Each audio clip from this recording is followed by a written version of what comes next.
हाँ बेटा, विद्युत क्षेत्र क्या चीज़ है? विद्युत क्षेत्र समझाने से पहले मैं हमेशा चुंबकीय क्षेत्र समझाता हूँ, क्योंकि आप लोग चुंबक से ज़्यादा फैमिलियर हैं। ये मेरा चुंबक है, मेरे पास एक, इस चुंबक के पास मैं एक लोहे का टुकड़ा लाया। मैंने क्या देखा, इस लोहे के टुकड़े को इसके पास लाए तो यहाँ पर इस पर कोई प्रभाव नहीं है, कोई किसी प्रकार कोई आकर्षण नहीं है। जैसे पास लाता गया इस टुकड़े को, यहाँ लाया, बिल्कुल थोड़ा सा आकर्षण शुरू हो गया, और पास लाए, आकर्षण का मान बढ़ता गया। इसका मतलब यहाँ से इस चुंबक ने इस लोहे के टुकड़े पर अपना प्रभाव दिखाना शुरू कर दिया। इसी तरह ये प्रभाव इस चुंबक के चारों ओर दिखेगा। तो इस चुंबक का एक रीजन है, एक क्षेत्र है, जहाँ पर वो अपना प्रभाव दूसरी लोहे की चीज़ों पर दिखाता है। उस क्षेत्र को इस चुंबक का चुंबकीय क्षेत्र कहते हैं। चुंबक का चुंबकीय क्षेत्र, ये भी आपके सिलेबस में है टॉपिक। अब बात करते हैं विद्युत क्षेत्र क्या चीज़ है। विद्युत क्षेत्र वही सेम, ये मेरे पास आवेश है, मैं इस आवेश के पास एक परीक्षण आवेश लेके आया। अब परीक्षण आवेश क्या है बेटा? परीक्षण आवेश के दो गुण हैं। परीक्षण आवेश के दो गुण आपको पता होने चाहिए। पहली बात, परीक्षण आवेश धनावेशित होता है। क्या होता है ये? इसे बोलते हैं परीक्षण आवेश। तो पहला बात क्या है, ये धनावेशित है। सेकंड गुण, इसका खुद का विद्युत क्षेत्र नगण्य है, नामात्र है। इस खुद का, इसका क्या विद्युत क्षेत्र क्या है? नगण्य है, या ऐसे बोल दो इसका परिमाण अल्प है। आवेश क्या है इसका? आवेश नगण्य है, ताकि अगर इसका भी क्षेत्र हुआ तो ये इसके क्षेत्र को प्रभावित करेगा। तो हम क्या मान के चलते हैं, हमने एक परीक्षण आवेश लिया। परीक्षण आवेश इंग्लिश में बोलते टेस्ट चार्ज, परीक्षण करने के लिए चार्ज। इसको जैसे हम इसके पास लाएंगे, ये आवेश इसको अगर ये धनावेशित है तो आकर्षित करेगा, और ऋणावेशित है तो ये प्रतिकर्षित करेगा। उल्टा बोल दिया मैंने, सॉरी। धनावेशित है तो प्रतिकर्षित करेगा, और ऋणावेशित है ये चार्ज तो क्या करेगा? आकर्षित करेगा। जैसे इसके पास लाएंगे, एक जगह पे जाके ये अपना प्रभाव दिखाना शुरू कर देगा। जितना इसके पास जाएंगे उतना ज़्यादा बल लगेगा। तो इस आवेश का वो क्षेत्र जहाँ पर ये दूसरे आवेशों को आकर्षित या प्रतिकर्षित करता है, उस क्षेत्र को इस आवेश का विद्युत क्षेत्र कहते हैं, जहाँ पर इसका प्रभाव है। बस सीधी सी बात। जैसे मैंने उदाहरण देता हूँ हमेशा की तरह, कि मान लो कोई गुंडा है, तो उसने क्या कहा, भाई मेरे सिटी में आके दिखाना। इसका मतलब क्या है? वो उसका प्रभाव है। एक कहता है मेरे मोहल्ले में आके दिखा, मतलब वो थोड़ा छोटा गुंडा है, छोटे वाला है, तो उसका प्रभाव क्या है? कम है, उसका क्षेत्र कम है। कई क्या होते हैं, गली वाले में होते हैं, मेरी गली में आके दिखा, तो वो मतलब छोटे वाले हैं। तो क्षेत्र किस पे डिपेंड कर रहा है? इसके परिमाण पर, और डिपेंड कर रहा है उससे दूरी पर। चाहिए वो बोल रहा है मेरे मोहल्ले में आके दिखा या मेरे सिटी में आके दिखा, उसके घर से दूरी है तो प्रभाव तो कम हो जाएगा। तो दो बातों पे बेसिकली डिपेंड किया, किस पे? इस आवेश के परिमाण पर, और दूसरा इससे दूरी पर। क्लियर हो गया? अब हम बात करते हैं विद्युत क्षेत्र, तो ये हो गया। अब बात करते हैं विद्युत क्षेत्र की तीव्रता क्या चीज है। विद्युत क्षेत्र की तीव्रता, यही कर रहा हूं मैं।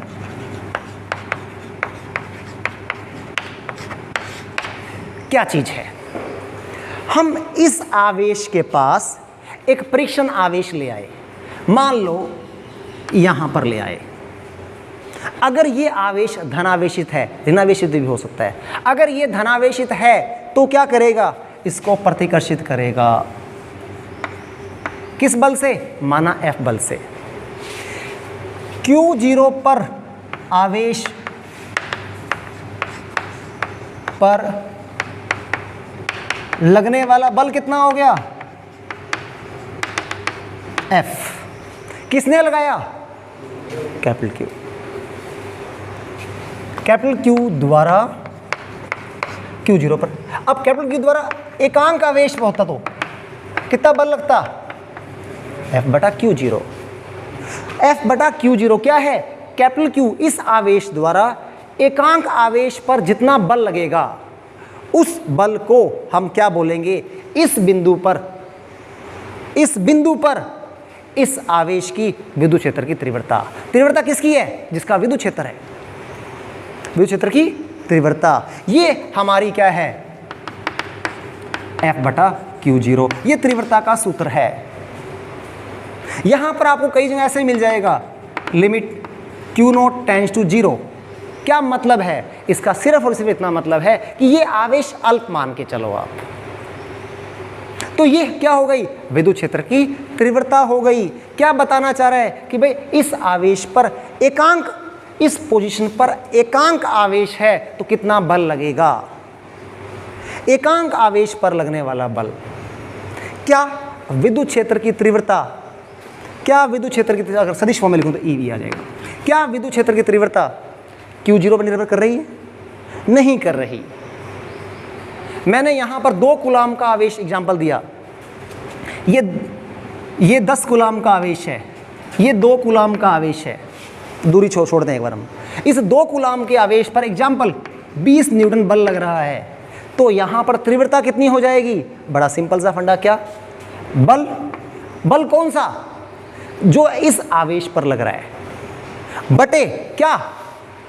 जो आवेश है जिस पर बल लग रहा है उसको उससे भाग करना है। आंसर आया क्या है? न्यूटन, ये कूलाम। आंसर आया हमारा 10 न्यूटन पर कूलाम। इसका मतलब ये है कि भाई अगर यहाँ पर 1 कूलाम आवेश रखा होता तो 10 न्यूटन बल लगता। 2 कूलाम रखा हुआ है 20, 3 रख दिया तो 30। 1 कूलाम पर लगने वाला बल है ये वाला। समझ आया? तो हमें इससे फायदा क्या हो गया? अगर मैं जैसे जैसे आवेश का परिमाण बढ़ाऊंगा, मैं बोल रहा हूं आवेश पर निर्भर नहीं करता, जैसे जैसे आवेश का परिमाण बढ़ाएंगे, यहां पर आवेश बढ़ाएंगे, होगा क्या? लगने वाला बल भी कूलाम के नियम से बढ़ जाएगा, और बल भी बढ़ेगा उसी अनुपात में बल बढ़ जाएगा। तो ये अनुपात, ये पॉइंट तो नियत ही रहा। समझ आया? तो तीव्रता का मान, किसी बिंदु पर तीव्रता का मान जिस आवेश को रखा गया है उस पर निर्भर नहीं करता, उस पर निर्भर नहीं करता। क्या कैसे करेगा हम आगे बात करेंगे। आगे एक फॉर्मूला आने वाला है, E = KQ/R²। हम आगे बात करेंगे। तो बात यह है कि इसकी मात्रक और विमा क्या होगा। मात्रक होगा बेटा बता दिया, बल का मात्रक न्यूटन, आवेश का मात्रक कूलॉम। तो मात्रक क्या हो गया? न्यूटन पर कूलॉम। और एक मात्रक और भी है, एक मात्रक और भी है, वोल्ट पर मीटर। तो 2 मात्रक हैं। क्या है बेटा? एक तो न्यूटन पर कूलॉम और एक है वोल्ट पर मीटर। ये कैसे आया? नेक्स्ट चैप्टर में बात करेंगे। विमा क्या हो जाएगी इसकी? ये तो हो गया इसके मात्रक। विमा क्या होगा बेटा? विमा, बल की विमा m1 L1 T-2, आवेश की AT क्या बन गई? m1 L1 T-3 A-1। ठीक है, ये बात क्लियर हो गई। अब एक चीज़ और देखो, इसकी दिशा की बात करें हम। विद्युत क्षेत्र की दिशा क्या होगी? बड़ी सिंपल सा कॉन्सेप्ट। ये परीक्षण आवेश हमेशा धनावेशित होती है।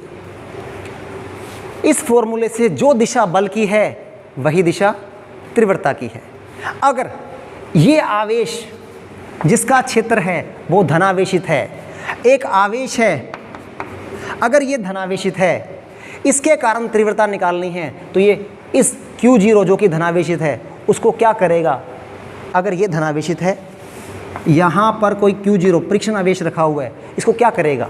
प्रतिकर्षित करेगा। तो याद रखना, प्लस Q आवेश के कारण किसी भी बिंदु पर तीव्रता हमेशा उस आवेश से, इस धनावेश से दूर की ओर होगी। यहाँ निकालनी है तीव्रता, कोई दिक्कत नहीं, यहाँ से ये दूरी, यहाँ तीव्रता निकालनी है इस बिंदु पर, ये वाली। अगर -Q आवेश होता तो इसके कारण मुझे यहाँ पे निकालनी है, तो क्या करेंगे? यहाँ परीक्षण आवेश मन में रख लो। ये क्या होता है? धनावेशित। क्या होगा? ये इसको आकर्षित करेगा। तो दिशा क्या हो गई बेटा? ये वाली।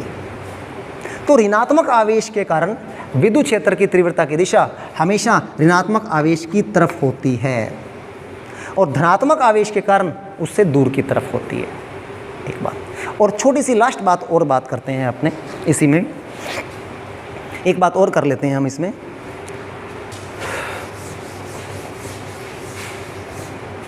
हमारे पास एक विद्युत क्षेत्र है, प्लीज देखो, चलो पहले एक समान असमान विद्युत क्षेत्र की बात कर लेते हैं, वो समझ लो। विद्युत क्षेत्र की क्या क्या गुण है? समान विद्युत क्षेत्र, एक समान विद्युत क्षेत्र। एक समान विद्युत क्षेत्र क्या होगा? ऐसा विद्युत क्षेत्र जहां पर विद्युत क्षेत्र का परिमाण और दिशा हर जगह समान हो। ये कैसे बनाएंगे? इनके बीच में गैप सेम रखना है और दिशा सेम होनी चाहिए। सेकंड बात करते हैं असमान विद्युत क्षेत्र। ये दो तरह के होंगे बेटा। असमान विद्युत क्षेत्र कौन सा बनेगा?